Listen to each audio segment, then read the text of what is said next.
Good morning students. Myself doctor Vishal Tiwari. और आज के जो हमारे वीडियो का टॉपिक है वह है मेवाड़ के सिसोदिया वंश। क्योंकि लास्ट वीडियो में मैंने जो आपको बताया था उसमें यह था कि राणा रतन सिंह के साथ ही गोइल वंश की समाप्ति मेवाड़ के इतिहास में हो जाती है। और उनके ही एक गोइल वंश की एक जो छोटी शाखा थी सिसोद, उसके सामंत ने खिजर खां को चैन से नहीं बैठने दिया था, जिसकी वजह से अलाउद्दीन खिजर खां को वापस बुलाकर मालदेव को, जो कि कान्हादड़े का भाई था, कान्हादड़े को जो कि जालोर का शासक था और मालदेव का भाई था, को चित्तौड़ का राज्य सौंप दिया था। परंतु मेवाड़ के जो स्वाभिमानी राजपूत थे उनको ये पसंद नहीं आया और उन्होंने अपने सीमित साधनों के उपरांत भी मालदेव को परेशान करते रहे।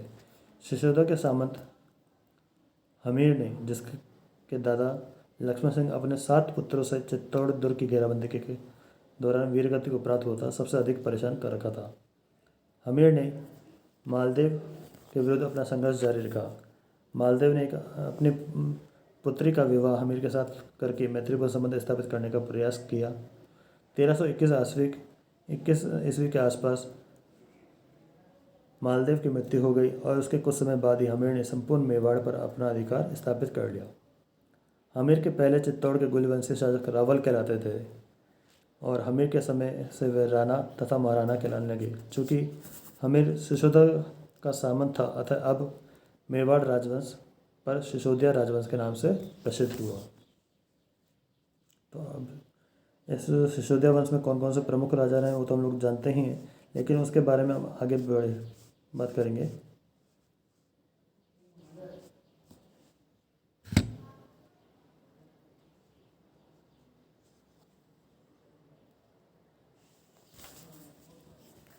बात करते हैं सबसे पहले राणा हमीर की।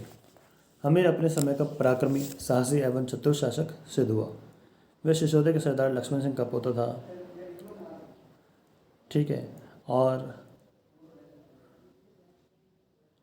लक्ष्मण सिंह की मृत्यु के बाद से ही वह हमीर सिसोदिया का सरदार बना। उसने 1326 ईस्वी के आसपास चित्तौड़ को जीता और मेवाड़ के सिसोदिया राजवंश की नींव रखी, जो स्वतंत्र भारत में भी कुछ वर्षों तक मेवाड़ पर शासन करता रहा है। चारण भाटों के वृत्तांतों तथा कुछ बाद के शिलालेखों के आधार पर हमीर की प्रारंभिक गतिविधियों का उल्लेख किया जा सकता है। उसने अरावली के पहाड़ों में स्थित केलवाड़ा को अपना केंद्र का बनाया तथा अपने सैनिक दस्तों की सहायता से आसपास के क्षेत्रों में अपना प्रभाव बढ़ाना शुरू किया। एकलिंग महात्म्य के अनुसार उसने पड़ोस के क्षेत्र भीलवाड़ा के सरदार राघव को परास्त किया। श्रृंगी ऋषि के लेख के अनुसार हमीर ने पहाड़ी भीलों के विद्रोह ही सरदार को परास्त कर उस क्षेत्र के भीलों को अपना अनुयायी बनाया। उसकी सबसे बड़ी उपलब्धि ईडर के राजा जैत्रकर्ण पर विजय प्राप्त करना था। उसने एक कुशल राजनीतिज्ञ का परिचय देते हुए बूंदी के हाड़ा देव सिंह को बूंदी राज्य प्राप्त करने में सहयोग दिया और चौहान मालदेव के लड़के बनवीर, जिससे उसने चित्तौड़ छीना था, को रतनपुर, खेराड़, गोडावर आदि की जागीरें प्रदान कर उसे अपना सरदार बनाया। कर्नल टॉड ने हमीर की उपलब्धियों का मूल्यांकन करते हुए लिखा है कि वह अपने समय का प्रबल हिंदू राजा था और मारवाड़, जयपुर, बूंदी, ग्वालियर, चंदेरी, रायसेन, सीकर, कालपी, आबू के शासक उसके अधीन थे। परंतु टॉड का यह कथन विवादास्पद है और कुछ के अनुसार अतिशयोक्तिपूर्ण भी है। फिर भी दिल्ली सल्तनत की राजनीतिक स्थिति के आधार पर यह कहा जा सकता है कि अलाउद्दीन के निर्बल उत्तराधिकारियों तथा तुगलक वंश के संस्थापक गयासुद्दीन तुगलक को आंतरिक समस्याओं तथा राजनीतिक षड्यंत्रों एवं विद्रोह के कारण राजस्थान की तरफ ध्यान देने का विशेष समय न मिला होगा और इससे प्रोत्साहित होकर हमीर को अपनी गतिविधियों को तेज करने तथा अपने प्रभाव की सीमा को बढ़ाने का अवसर मिल गया होगा। प्रोफेसर ब्राउन सहित अनेक विद्वानों का मानना है कि मोहम्मद तुगलक ने राजपुताने के मामले में किसी प्रकार का हस्तक्षेप न करने की नीति अपनाई। डॉक्टर गोपीनाथ शर्मा ने लिखा है कि हमीर ने अपने शौर्य से एक शक्तिशाली शासक का स्थान अवश्य प्राप्त कर लिया था और मेवाड़ की सीमा को विस्तार करने में सफलता प्राप्त कर ली थी। इसलिए इसमें कोई आश्चर्य नहीं कि आसपास के हिंदू शासकों ने उसके राजनीतिक प्रभाव को मान्यता दी हो। अब बात करते हैं हम लोग क्षेत्र सिंह की। चित्रसिंह का समय काल जो रहा है वह 1364 से 1382 ईस्वी। हमीर की मृत्यु के बाद उसका बड़ा पुत्र क्षेत्र सिंह मेवाड़ का राणा बना। उसने 1382 ईस्वी तक शासन किया। उसके समय में दिल्ली के सिंहासन पर फिरोज शाह तुगलक 1351 से, जिसका समयकाल 1351 से 88 था, आसीन था। वह न तो एक पराक्रमी सैनिक था और न ही सुयोग्य सेनानायक। उसने मोहम्मद तुगलक के शासनकाल में दिल्ली से स्वतंत्र हो जाने वाले क्षेत्रों को पुनः जीतने का भी कोई प्रयास नहीं किया। वास्तव में यह साम्राज्य विस्तार की आकांक्षा करने वाला सुल्तान नहीं था। परिणाम यह निकला कि तुगलक सल्तनत की पतनों स्थिति का लाभ उठाकर ईडर, सिरोही, डूंगरपुर, खिचीवाड़ा, हाड़ौती और मेवाड़ा के शासक भी अपने अपने राज्यों की सीमाओं को बढ़ाने में लग गए। राणा क्षेत्र सिंह को अपने इन्हीं पड़ोसी राजपूत शासकों से अधिक संघर्ष करना पड़ा। शिलालेखों से पता चलता है कि उसने ईडर के राजा रनमल को पराजित किया। इसी प्रकार उसने मालवा के स्वतंत्र राज्य के संस्थापक अमीर शाह को पराजित किया था, परंतु उस समय में अमीर शाह एक सामान्य चुंगी अधिकारी मात्र था। फिर भी डॉक्टर गोपीनाथ शर्मा के अनुसार इससे भविष्य में होने वाले मालवा मेवाड़ के संघर्ष का पत्र आरंभ हो गया। क्षेत्र सिंह ने बागाड़ के क्षेत्र को भी अपने अधीन किया। बूंदी पर भी क्षेत्र सिंह के अधिकार के संबंध में अनेक मत प्रचलित है, परंतु यह सत्य है कि इस अभियान में क्षेत्र सिंह के अधिकार के संबंध में अनेक मृत्यु हो गई थी और कुछ समय तक बूंदी पर शिशुओं का अधिकार रहा। संक्षेप में क्षेत्र सिंह ने मेवाड़ की शक्ति को सुदृढ़ एवं संगठित करने में महत्वपूर्ण भूमिका अदा की थी। बात करते हैं महाराणा लाखा, जिसे लक्ष्य सिंह भी बोला जाता है। उसका समयकाल था 1382 ईस्वी से 1397 ईस्वी। महाराणा लाखा के शासनकाल में दिल्ली सल्तनत को अनेक उतार चढ़ाव देखने पड़े। 1388 ईस्वी में फिरोज तुगलक की मृत्यु हो गई और उसकी मृत्यु के बाद तुगलक सल्तनत तेजी से विघटित होने लग गई। 1398-99 ईस्वी में अमीर तैमूर के आक्रमण से तुगलक सल्तनत धराशायी हो गई। तैमूर के एक प्रतिनिधि खिज्र खान ने दिल्ली में एक नए राजवंश सैयद वंश की नींव रखी और जिसने 1414 से 1451 ईस्वी तक शासन किया। सैयद सुल्तानों को अपनी आंतरिक समस्याओं तथा सल्तनत के अस्तित्व को कायम रखने के लिए इतना अधिक परिश्रम करना पड़ा कि वे राजपूताना की ओर विशेष ध्यान नहीं दे पाए। इस प्रकार के अनुकूल परिस्थितियों में राणा लाखा ने भी अपने राज्य का विस्तार की नीति को जारी रखा। लाखा ने मेरों को पराजित करके बदनौर प्रदेश को अपने अधीन किया। उसने बूंदी के राव वीर सिंह हाड़ा को मेवाड़ का प्रभुत्व मानने के लिए विवश किया। जाजपुर, मेरवाड़ा और सिखावटी क्षेत्र तथा वैराट को जीता।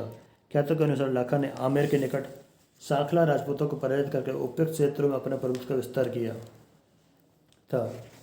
उसने डोडिया राजपूतों को कई जागीरें प्रदान कर मेवाड़ का उमराव बनाया। इससे मेवाड़ की सैनिक शक्ति का विकास हुआ। मेवाड़ के ख्यातकार राणा लाखा और दिल्ली सुल्तान गयासुद्दीन द्वितीय के संघर्ष का भी उल्लेख करते हैं। यह संघर्ष बदनौर के निकट हुआ, जिसमें सुल्तान पराजित हुआ। पराजित सुल्तान ने काशी, गया और प्रयाग जैसे तीर्थ स्थानों पर हिंदुओं से लिया जाने वाला तीर्थ खर्च को रद्द करने का वचन दिया, परंतु उसके बदले में राणा को विपुल मात्रा में स्वर्ण तथा घोड़े सुल्तान को भेंट देने में पड़े। अन्य शख्सों से इस घटना की पुष्टि नहीं होती, परंतु गुजरात और मालवा के मुस्लिम शासकों के साथ उससे अवश्य संघर्ष करना पड़ा।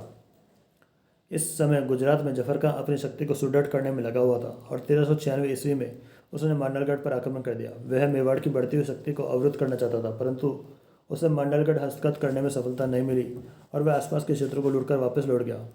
इस प्रकार राणा लाखा की सतर्कता के कारण मालवा के मुस्लिम अधिकारी भी मेवाड़ को किसी प्रकार की क्षति नहीं पहुंचा पाए।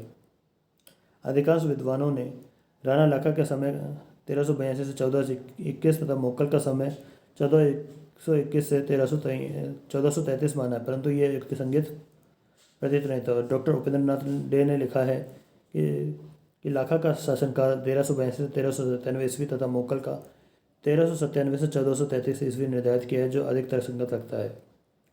राणा लाखा के समय में जावर में चांदी की खान निकल आई, जिससे राज्य को काफ़ी मुनाफा रहा।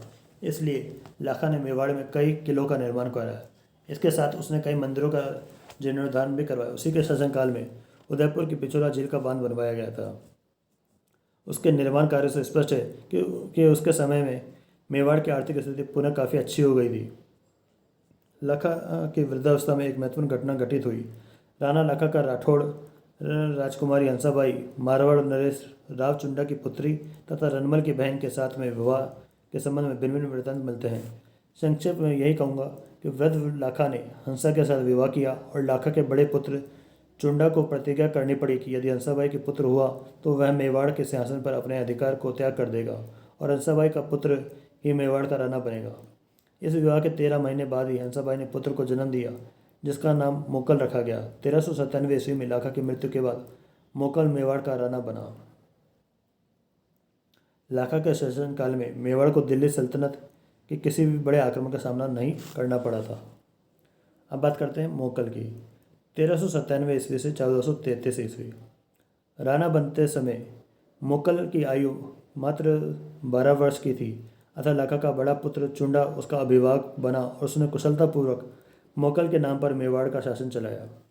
कुछ दिनों तक सभी काम ढंग से चलते रहे, परंतु धीरे धीरे हंसाबाई और चुंडा के संबंधों में तनाव पैदा हो गया।